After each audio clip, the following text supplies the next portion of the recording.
multi-purpose creamy sauce. Everybody needs this. Okay, you wanna dip some baby carrots and do a little baby carrot time? This is it. This is for you. It also goes on literally anything. So into a bowl, combine 1 cup or 230 grams of full fat or low fat Greek yogurt, depending on your diet, 2 cloves of garlic grated, 3 tablespoons or 45 grams of hot sauce, 1 tablespoon or 15 grams of Worcestershire sauce. In a bowl, wow, that was my best pronunciation of that one. Season it to salt and pepper, whisk until fully combined. And at this point, listen, you can add other ingredients. You can add your favorite spice mix or fish sauce, maybe even a spoonful of chili garlic sauce. I don't care. The point is, it's multi-purpose, not gonna be as creamy as a mayo-based sauce, but it's gonna get your fix, and you can add a lot of it on what you're eating. Xanthan gum. Oh man, we're bringing a little bit of that fine dining repertoire here today. If you never heard of this, it is the way that restaurants emulsify and add viscosity and richness to sauces that normally may not have it. This is a hydrocolloid, and it does all magical things such as that. Typically, you would use a fat, some egg yolks to get those emulsifications. This is a calorie-free way to do that with just about anything. It's like a magical dust. My only thing that I would say is that really you should be blending on high speed and adding tiny little microscopic spoonfuls of xanthan gum until it reaches the consistency and emulsification that you would like. Fun fact, red bell peppers are one of the most nutritious peppers on the planet. 6 times the amount of vitamin C as citrus fruit.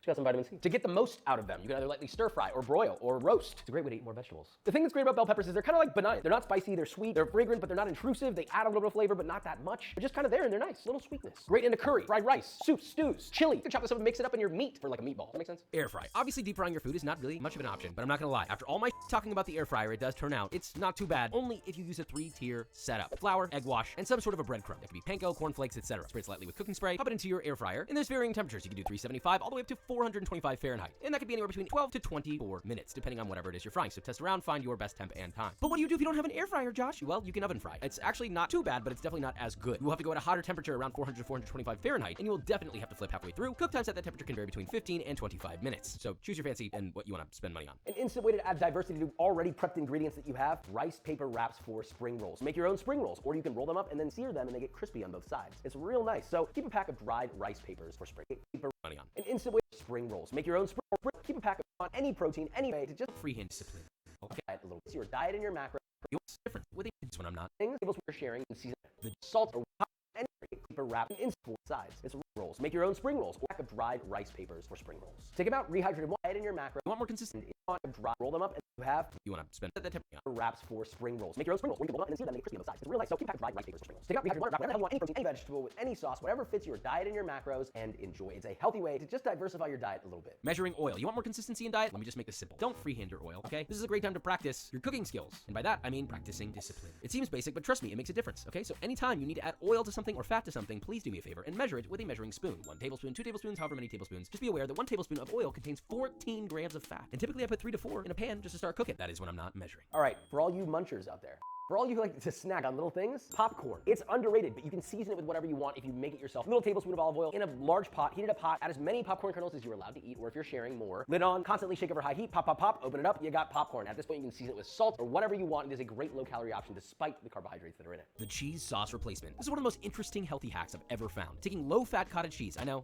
Look, I thought it was weird too. I'm like, where's the flavor? You gotta have the fat. To be fair, I do eat it when I'm on a diet to get that extra protein that's low in calories. But nobody really wants to eat it unless you're a bodybuilder. So you take that, you blend it on high until as smooth as possible in a blender, and you end up with this sort of cream. Because of all the stabilizers and hydrocolloids that are in this, it turns into a beautifully glossy, emulsified, almost Mornay-like cream cheese sauce. You can use it as a dip, dressing, or as a replacement to sour cream, or maybe a light mayo. Chances are you might have to give up bacon, pork belly bacon that is. Let's be honest, turkey bacon sucks ass. So a more flavorful and less congealed product would be either Canadian bacon or English back bacon. Now, depending on what your macros will allow, that is. English back bacon is obviously higher fat, and it varies depending on the brand that you use. But those two options are delicious, high protein, and a great substitute. Dry rubs and marinade. You got a lot of low-fat proteins, and unfortunately, sometimes that means not a lot of tenderness and not a ton of flavor. Now, that's not always true, but if it is true, keep it simple. Add some dry rubs, spices, or marinades, and let it sit on the protein overnight. Just trust me. When it comes to dieting, everybody says, oh, eat chicken breast. Use this chicken breast recipe. Chicken breast, breast. Forget it. Use chicken thighs instead. The difference in the amount of fat is negligible, assuming your diet can handle it. It's like an extra 2 to 4 grams of fat, but they're juicier, they're easier to cook. Matter of fact, they're very difficult to overcook, and you're more likely to stay on your diet.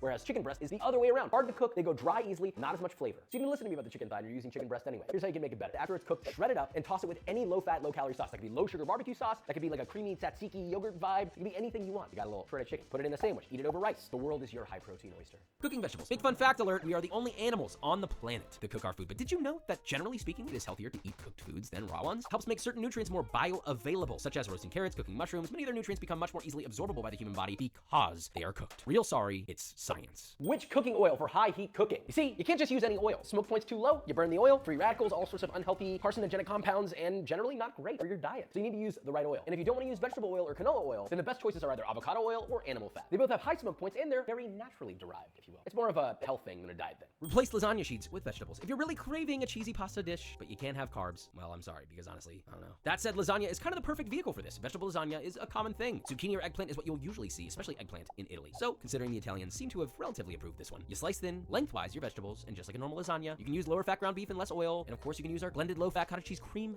but layer it traditionally, cover it with whatever cheese you can eat, whether that's regular or low moisture, pop it in the oven, cook it down, pull it out, and honestly, it works quite well. Ain't that nice? Lower carbohydrate, lower calorie, still lasagna vibes. Add moisture to your food wherever possible. That is the answer. The problem with lower calorie, which is typically gonna be lower fat, dieting, is that you lack sufficient moisture, and that's part of what makes food enjoyable. It's not that you just need the fat. I mean, granted, it tastes great. And you can do that with low fat creamy options like yogurt, broths, stocks, salsas, hot sauces. I mean, really any way you want. Those things can be added before cooking, during cooking, or even after cooking. Don't underestimate dipping. You make a sauce that's dippable, it's low enough in calories and fat. It's gonna make it more flavorful, but more importantly, it makes the eating experience more enjoyable. And that's gonna help you stick to your diet. Moist. Cooking on a grill, an instant way to reduce the amount of fat that you need to use when you're cooking. Obviously, you can heat and cook foods all the way through without needing much oil or fat, and even better, any fat that is on a piece of meat, for example, will drip off into the flames, becoming nothingness instead of onto your thighs. Big problem. You don't want to break down all those big vegetables like broccoli, cauliflower. You buy pre-cut, which is insanely expensive. Maybe you just don't cut them. Maybe instead you just lightly rub them down with oil and you cook them whole in the oven at around 350 to 400 degrees Fahrenheit till they're cooked through and nicely brown, just like a little roast. And at that point, you can take them out and then just cut them up with scissors as you need them. Then reheat on a plate and enjoy.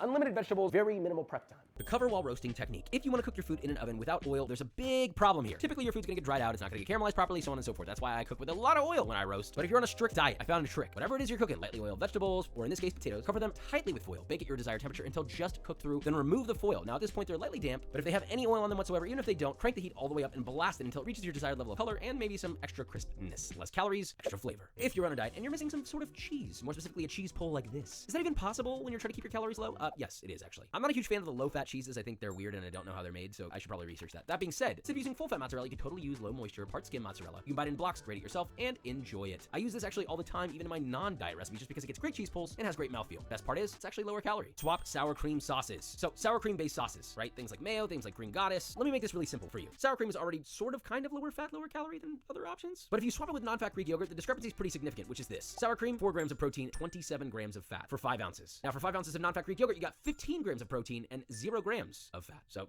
do whatever ratio you want that you can within your diet and enjoy. You can still have a burger and be on diet, but there's a trick. So obviously we all know I'm a big proponent of high-fat ground beef, but that does not keep you on diet. You can literally just swap it with lean ground beef, but don't lose the technique. This is what you do. So you're gonna ball it up and smash patty it just like you usually would with another burger, but you have to be quick here. Keep your heat hotter than usual, sear it and get color on both sides as quickly as you can, because you don't have the fat to rely on. So all you got is the juice that's in there to keep it moist. Another thing you can do is you can even do the Cuban style and add a little bit of sauce on top while it's cooking, so it'll soak up those juices and keep it from being dry and boring. Obviously, the golden rule for fat is 70% lean. That's not diet friendly. So you can use 90 or 95% lean to stay on diet. And fun fact, you want cheese? You could still add American cheese. Is that the healthiest option? No, but it is weirdly macro friendly. I didn't realize that. Maybe because it's not really cheese. So put that American cheese on there. Still gonna hit your macros. Egg whites. I've never really loved egg whites. Always seen it as a weird cop-out, but I get it. High protein, blah, blah, blah, blah, blah. But when you're making French toast, okay, this is where things can go from off diet to on diet. Instead of using all whole eggs, just use 1 whole egg and the rest egg whites to make your custard. Obviously, using whole eggs is not necessarily bad for you, but again, sticking to your diet here, low calorie. Then you just use all your other ingredients that you would usually use. Cinnamon, maybe avoid sugar, right? A little bit of honey. Almond milk or any milk substitute. Dip your bread, cook it as usual, maybe use less oil in the pan. Higher protein, lower calorie, and you still get to eat mother bread.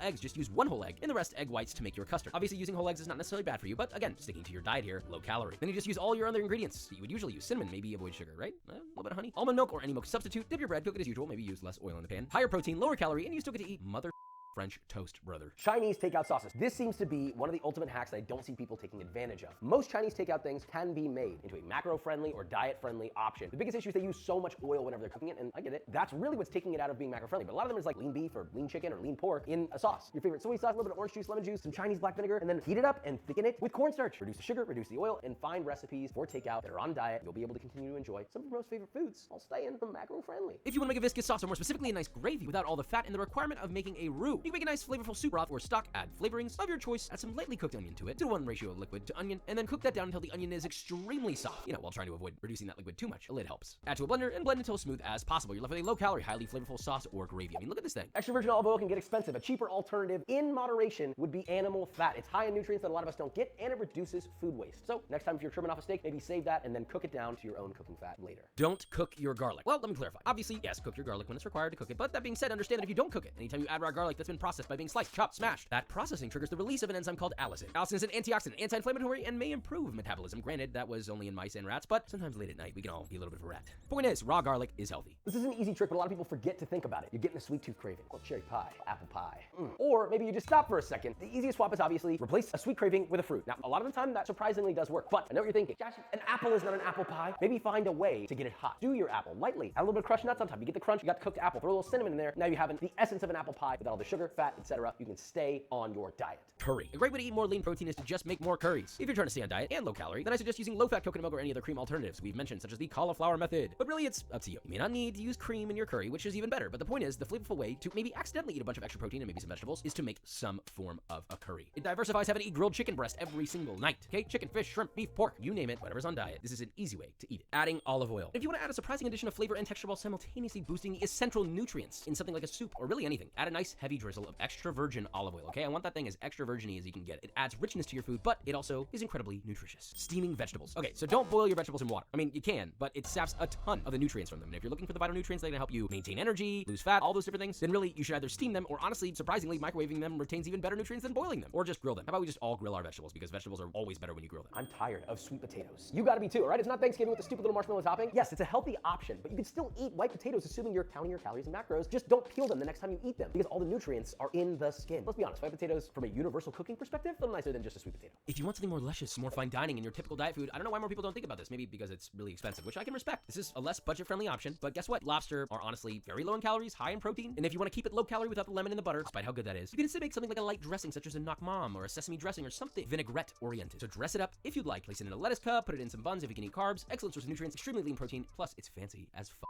Bolster your pasta with vegetables. When you can have pasta, but maybe you're restricted on how much you can have, right? You want a big fat bowl? A great way to still have that feeling is to just add vegetables that blend in with the pasta in a way. Vegetables like zucchini, sliced thin, because it adds a mouthfeel that's reminiscent of pasta while bulking up that bowl and still being able to eat your pasta and it feels, well, like a sizable portion. Plus it slows down digestion of those carbohydrates, lower insulin spikes, better dieting. Banana pancakes. If you want a lower carbohydrate pancake, there's all sorts of fancy ways people try to do it and it sucks. This is the only good way that I've found, and that is using a banana as additional starch and binder instead of more flour. So make a pancake batter that has less flour in it. It should be relatively thick, similar to your typical pancake batter, and then cook it as usual. You don't even need to add sugar to this because the banana provides natural sugar for you. And fiber, so good poop. Cauliflower tortillas. Tortillas are notoriously high in carbs. Now listen, got two options. You can either go corn or you can go cauliflower. I'll talk about cauliflower in a second. Corn is already pretty low calorie, pretty low carbohydrate. Oh, but what if I'm not eating corn? Wait. Okay, then fine. Here's another option for you. Just add the florets of 1 head of cauliflower to a food processor, blend until the cauliflower is riced. It looks like rice. Place rice cauliflower into a microwave-safe container and microwave that bad boy for 5 minutes. You could also cook it in a pan. After the cauliflower is cooked, place that into a towel, wrap up the ends, let it cool so it's handleable by hand, and squeeze out as much moisture as possible. I did not wait for this to cool because I have asbestos hands. I would not recommend that for you because I don't want you to get a little burn. I can add that back to a food processor with 3 tablespoons or 45